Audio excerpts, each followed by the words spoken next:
Bienvenidos a F Salud Conecta con el doctor José Carlos Marín Gabriel, especialista en aparato digestivo del Hospital 12 de Octubre de Madrid y director científico del Instituto Clínico del Aparato Digestivo, ICADIG.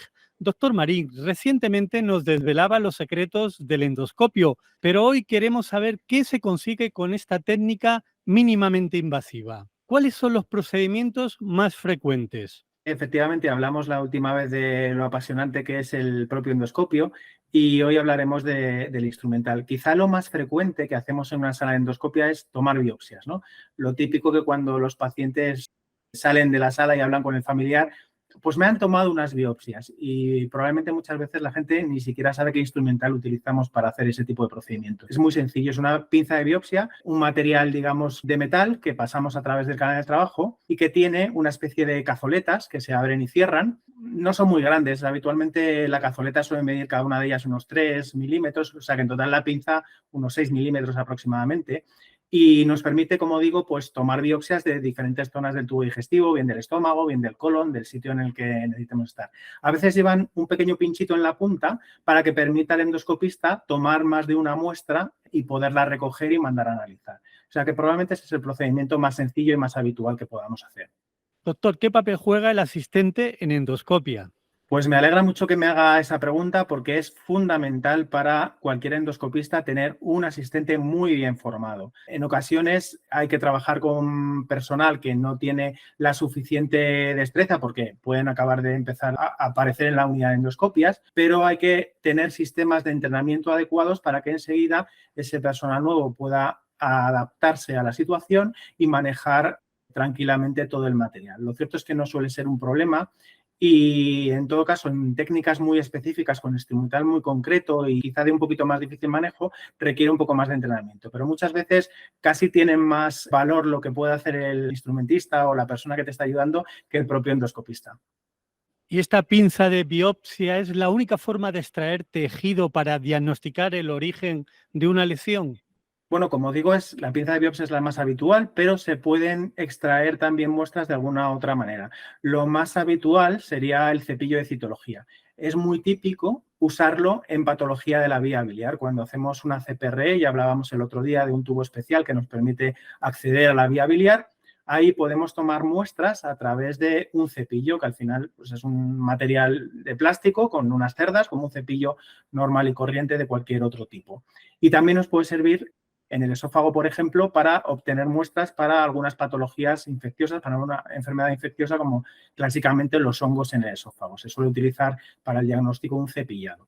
Doctor Marín, ¿qué vemos en estas imágenes? Pues efectivamente, aquí ya estamos haciendo la resección de un pólipo con una asa de polipectomía, que es otro de los materiales que clásicamente utilizamos muchísimo. Una asa de polipectomía es un hilo también como de metal que forma una especie de trenza al final que el endoscopista puede abrir durante el procedimiento, va a través de una vaina que habitualmente suele ser plástica y nos permite resecar los pólipos como estábamos viendo en el vídeo. El asa tiene que tener un material metálico que tenga la flexibilidad suficiente para podernos dejar trabajar en la zona, que sea fácil, y la rigidez suficiente como para que permita cortar la lesión, porque claro, si es muy blandita no se puede llegar a cortar. ¿Y los pólipos grandes también se sacan del tubo digestivo con las herramientas propias del endoscopio? Sí, efectivamente. Lo cierto es que algunas lesiones que no sean muy grandes, con la misma asa de polipectomía ya podemos utilizarla para poder extraer la lesión. Otras veces, incluso si es muy pequeñita, la aspiramos y pasa a través del canal trabajo y se recupera. Y cuando el pólipo es muy grande, tenemos material especial. Habitualmente, el más frecuentemente que utilizamos es una red de Roth que se llama. La red es básicamente el asa que estábamos viendo para quitar los pólipos, pero lleva pues eso, una red alrededor, como una red de pescar, que nos sirve para justo eso, hacer la pesca de los trocitos de las lesiones que vamos resecando o de una lesión grande. También en otros materiales hay pinzas de cuerpo extraño que nos permiten sacar los trozos de pólipo, incluso zonas en el tubo digestivo que se hayan podido quedar atascadas, típico una pila, algún hueso, lo podemos sacar. Hay diferente material para poder hacer extracciones de tanto de lesiones como de material que pueda estar extrañamente en el tubo digestivo. Doctor, ¿puede sangrar nuestro tubo digestivo cuando se toma una biopsia o se quita un pólipo? Pues mire, Gregorio, lo cierto es que es muy raro que se produzca un sangrado importante por una toma de biopsia. Al final es casi como si a uno le hicieran un rasguño en la piel. Obviamente sale un poquito de sangre, pero eso nunca jamás va a producir un sangrado importante. De hecho, tomar biopsia se considera un procedimiento de bajo riesgo de sangrado en cuanto a endoscopia digestiva se refiere. En cualquier caso, sí que puede suceder que haya sangrados cuando quitamos pólipos muy grandes. En las polipectomías que estábamos hablando previamente, alguna disección submucosa es un tipo especial de polipectomía, pero en todo caso, el mejor momento para que haya un sangrado importante es justo cuando estás haciendo el procedimiento, porque podemos tener muchas técnicas, por ejemplo, las úlceras gástricas o las úlceras duodenales, cuando el paciente viene sangrando, podemos utilizar diferentes técnicas para parar ese sangrado y son básicamente las mismas que utilizamos cuando tenemos una complicación. Entre ellas la más importante, pues probablemente la aguja de esclerosis. Es una agujita que igual pasamos a través del canal de trabajo y nos permite inyectar sustancias, habitualmente suero con adrenalina mezclados, que produce la constricción de los vasos y facilita el que podamos detener el sangrado.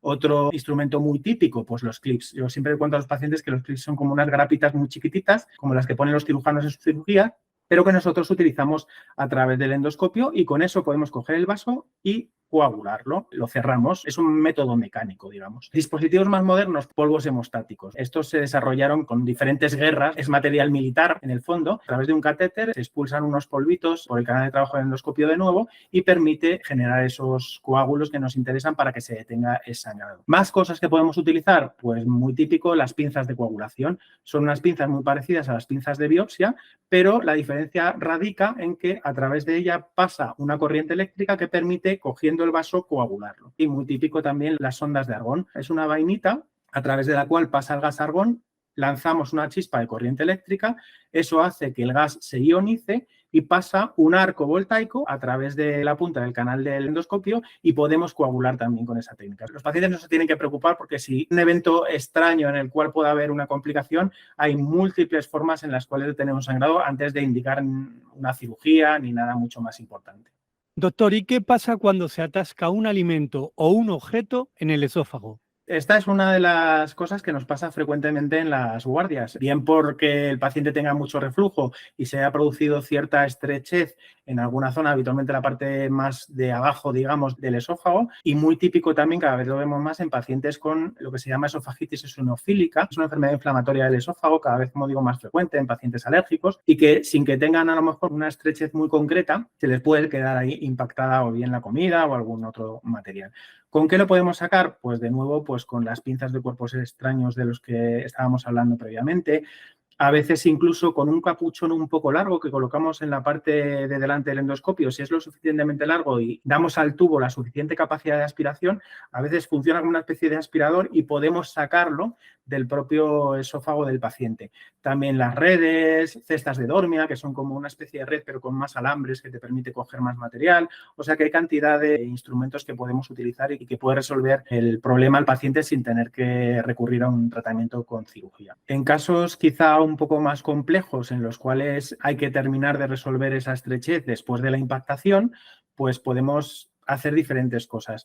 Una de ellas, la más frecuente, es usar balones de dilatación. De nuevo, todo el material pasa comprimido, digamos, a través del canal de trabajo del endoscopio, sacamos ese balón por delante del endoscopio y lo dilatamos habitualmente mediante presión de agua. Eso hace que se hinche el balón y permite dilatar esa estenosis. Ese es el paso habitual que suele ser el primero. En situaciones donde no funciona, el paciente lleva varias dilataciones y aquello no acaba de conseguir un calibre suficiente, pues en muchas ocasiones podemos también, durante ese mismo procedimiento de dilatación, inyectar corticoides que a veces nos ayudan a mantener la estenosis dilatada un mayor tiempo que solo con el balón. Y ya en casos muy, muy refractarios, donde ni siquiera eso funciona, podemos introducir material tubular a través también del canal de endoscopio o en paralelo y dejar esa prótesis abierta de manera que permita resolver la estrechez.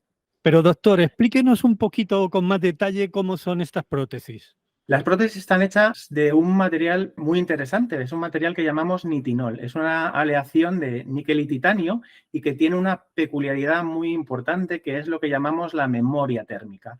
¿Y eso qué es lo que nos permite? Eso nos permite que cuando ese material está frío, esa prótesis de la que hablamos, esa especie de tubito que podemos meter dentro del tubo digestivo para mantener la luz abierta, pues se haga muy delgadito, muy finito, y lo podamos incluir en un catéter que podamos pasar a través de ese pequeño espacio que tenemos para trabajar dentro del endoscopio. Una vez que estamos localizados en esa situación, se despliega la prótesis, se abre y aparte de que, bueno, es como una especie de muelle que se va a tender a abrir, la propia temperatura del paciente, los 36,5 grados que tenemos todos en condiciones normales, va a hacer que esa malla de ese material especial, de ese nitinol, se mantenga abierta y de hecho cada vez más abierta hasta que consiga el diámetro adecuado el que queremos obtener. Doctor, para terminar con otra herramienta endoscópica, ¿qué nos cuentan estas imágenes? Pues aquí estamos viendo también un material muy peculiar que es el que usamos para hacer la CPR. Se llama esfínterotomo y es una especie de catéter a través del cual podemos pasar contraste para pintar la vía biliar y verla por radiología. Y además tiene un hilo de corte que nos permite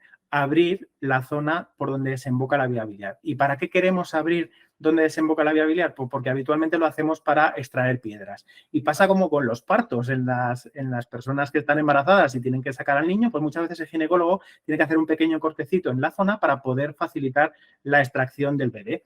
Pues nosotros hacemos lo mismo, pero con las piedras. Entonces damos un cortecito en la salida de la vía biliar y eso nos permite sacar las piedras de la vía biliar con mayor facilidad. ¿Y cómo las sacamos? Pues también con un material muy particular que es lo que llamamos el balón de Fogarty. Lo que hacemos es que a través de esa vía biliar pasamos un catéter que lleva un globo en la punta, lo pasamos por detrás de la piedra, cuando estamos detrás de la piedra hinchamos el globo y luego lo acercamos a la piedra, tiramos de ella y entonces conseguimos así que salga la piedra de la vía biliar. Es un proceso muy interesante. Doctor José Carlos Marín Gabriel, en el próximo videoblog hablaremos de los mitos endoscópicos. Saludos. Muchas gracias, Gregorio. Saludos a toda la audiencia.